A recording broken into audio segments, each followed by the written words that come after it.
L'Éthiopie s'est dotée d'une garde républicaine chargée principalement de la protection du Premier ministre. Cette force voit le jour 6 mois après l'explosion d'une grenade dans une foule en présence du chef du gouvernement.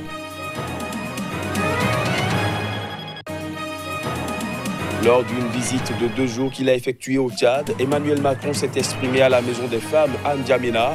À cette occasion, le président français a promis de soutenir l'émancipation des femmes en Afrique.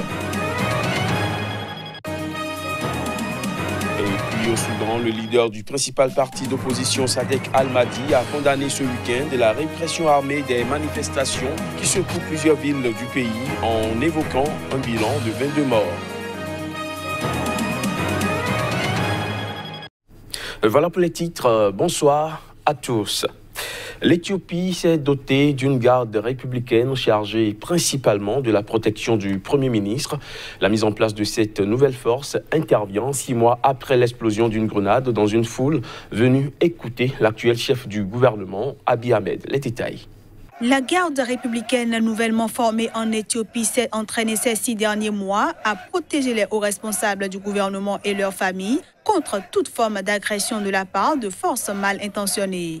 La protection de ces hauts responsables était jusqu'à présent assurée par d'anciens soldats d'élite et des membres des services secrets qui ne formaient toutefois pas une force spécifiquement dédiée à cette tâche. L'Éthiopie possédait une garde impériale lors du règne de l'empereur Haile Sélassié. Cette dernière avait été démantelée lors de la chute de l'empereur en 1974 et aucune force similaire n'avait depuis été formée. L'établissement de cette garde républicaine fait suite à l'explosion d'une grenade le 23 juin au milieu d'une foule immense venue écouter le Premier ministre éthiopien Abiy Ahmed dans le centre d'Addis Abeba, faisant un mort et 150 blessés. Certains observateurs estiment que le Premier ministre, qui en était sorti indemne, était la cible de cette attaque. Depuis sa nomination en avril, Abiy Ahmed a multiplié des réformes majeures, libérant des milliers de dissidents et de journalistes, faisant la paix avec le voisin ennemi l'Érythrée et annonçant la privatisation de grandes compagnies publiques. Lors d'une visite de 2 jours qu'il a effectuée au Tchad, le président français Emmanuel Macron s'est exprimé à la Maison des Femmes à N'Djamena. À cette occasion, le chef de l'État a promis de soutenir l'émancipation des femmes au Tchad et en Afrique à travers plusieurs aides. Voici les images. Scolarité des filles, bombe démographique, mariage forcé.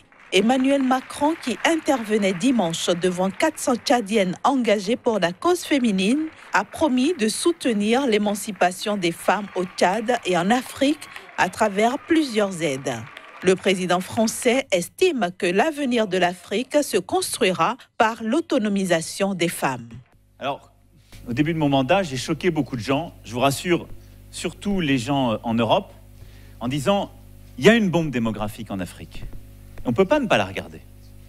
Il y a une bombe démographique parce que le taux de natalité tel qu'on le voit aujourd'hui n'est pas soutenable. Mais il y a aussi une réalité des chiffres qui est très cruelle. Il y a un taux d'alphabétisation des femmes de 22%, quand celui des hommes est à 54%.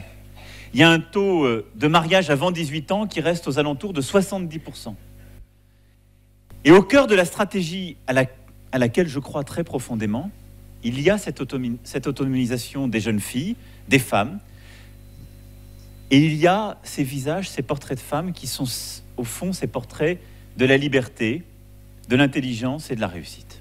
Alors moi, je ne suis pas venu vous faire de grands discours, mais je suis venu simplement vous dire, je suis convaincu qu'une des clés de notre destin commun, il est dans la réussite de cette autonomisation des jeunes filles et des femmes. Emmanuel Macron a également promis que son pays allait poursuivre sa contribution au programme de bourse pour les jeunes filles démunies, aider le gouvernement tchadien à ouvrir des écoles et former les enseignants, financer des programmes pour les sages-femmes et infirmières et soutenir des campagnes contre les violences faites aux femmes. Au Tchad, 78% des femmes sont illettrées et 10% mariées avant 18 ans, souvent par des mariages forcés, pourtant interdits. L'objectif du gouvernement tchadien est d'abaisser le taux de fécondité de 6,4 à 3 enfants par femme en 12 ans. Et parlons toujours de cette visite d'Emmanuel Macron au Tchad. Elle a entre autres permis au chef de l'État français de faire le point avec son homologue tchadien Idriss Déby sur la situation sécuritaire dans la région du Sahel. Reportage. Les présidents tchadiens et français ont conjointement mené une conférence de presse ce dimanche. C'était au cours de la visite d'Emmanuel Macron à N'Djamena, au cours de laquelle les deux chefs d'État se sont prononcés sur l'activité du groupe djihadiste Boko Haram dans la région du lac Tchad. Autre sujet au menu de la conférence de presse, l'organisation des élections législatives et municipales, plusieurs fois reportées, pour laquelle le président français a annoncé le soutien de la France. Être allié, c'est combattre épaule contre épaule. C'est la chose la plus importante pour un chef d'État et chef des armées. Ça veut dire que vous acceptez que vos soldats combattent et prennent des risques aux côtés d'autres soldats et parfois qu'ils remettent leur vie dans la main des forces alliées. Nous ne devons pas oublier que depuis le début de notre implication au Levant, la coalition internationale, dont les États-Unis d'Amérique sont la force principale et la charnière, ont opéré en Syrie avec un appui, les FDS. À l'occasion, le président français Emmanuel Macron a réaffirmé l'engagement de la France pour renforcer la coopération régionale sous toutes ses formes contre le groupe djihadiste. Idriss Déby Itno, quant à lui, a précisé que la force anti-djihadiste du G5 Sahel, qui a déjà reçu environ 150 millions d'euros sur les 400 millions promis par la communauté internationale, commencera en janvier des opérations ponctuelles avec le matériel disponible. Les dirigeants des pays de la région du lac Tchad se sont retrouvés au Nigeria pour donner une nouvelle impulsion à la lutte contre Boko Haram. C'est la force multinationale mixte regroupant des militaires du Nigeria, du Niger, du Tchad, du Bénin et du Cameroun, qui est le fer de lance des pays de la région contre Boko Haram. Élections législatives au Togo, le parti du président Faure Gnassingbé, l'Union pour la République, a obtenu 59 des 91 sièges à l'Assemblée nationale. C'est ce qui ressort des résultats officiels provisoires. Reportage. La Commission électorale nationale indépendante vient de publier les résultats provisoires des élections législatives du 20 décembre au Togo. Et selon ces résultats, l'Union pour la République, le parti au pouvoir, rafle 59 sièges sur les 91 en jeu. Il est suivi par l'Union des forces du changement UFC de Gilles Chris-Olympio et ses 6 sièges. 10 listes indépendants ont obtenu 18 sièges. Ces résultats, qui restent provisoires, seront transmis à la Cour constitutionnelle, seule habilitée à donner les résultats définitifs après avoir réglé les éventuels recours ou contentieux. À noter que ce scrutin s'est tenu sans les principaux partis d'opposition qui avaient dénoncé des irrégularités. N'ayant pas présenté de candidats, ils n'auront plus aucune représentation au Parlement. Au total, 850 candidats issus de 130 listes, 105 pour 12 partis politiques et 25 pour les indépendants, ont pris part à ces élections. Le taux de participation officiel est de près de 60% d'électeurs inscrits, les partis boycottant le scrutin ayant invité leurs supporters à ne pas s'inscrire sur les listes électorales. Les observateurs de l'Union européenne UA et de la Communauté économique des États de l'Afrique de l'Ouest, CEDEAO, ont salué la bonne tenue de ces législatives. Et justement, restons au Togo, où les élections législatives du 20 décembre se sont bien déroulées. C'est en tout cas ce qu'on peut retenir d'une sortie de la mission d'observation de la communauté économique des États de l'Afrique de l'Ouest dépêchés au Togo.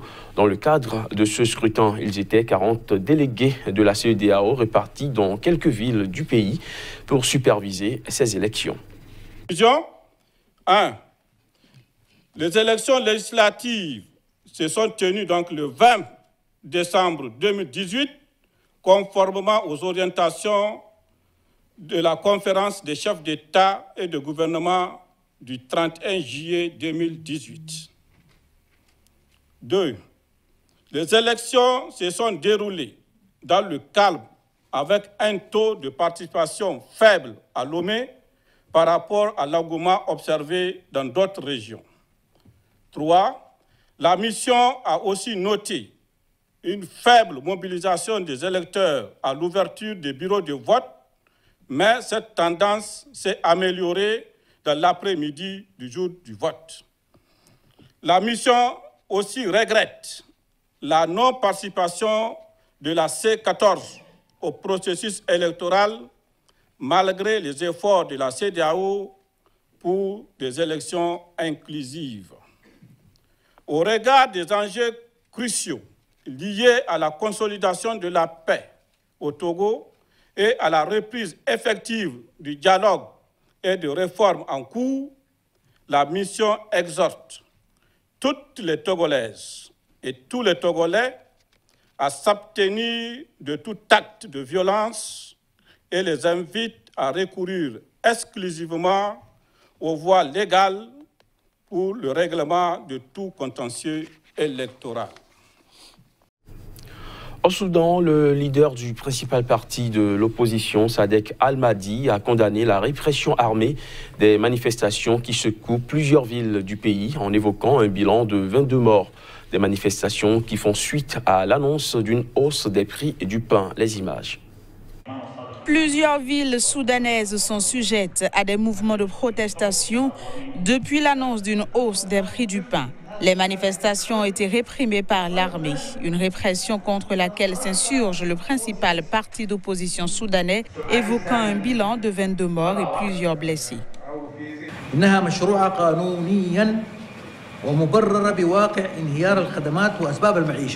C'est légal et justifié par la détérioration des services et des conditions de vie. Mais le régime fait face aux manifestations avec la violence qui a causé la mort de 22 personnes et en a blessé plusieurs et a arrêté des dizaines de personnes jusqu'à présent. Nous condamnons la répression armée et nous soutenons les forces régulières qui refusent la violence. Nous demandons à toutes les forces régulières de ne pas utiliser la violence contre les opprimés et ceux qui ont faim. L'utilisation de la violence conduira à une enquête nationale et internationale, c'est sûr.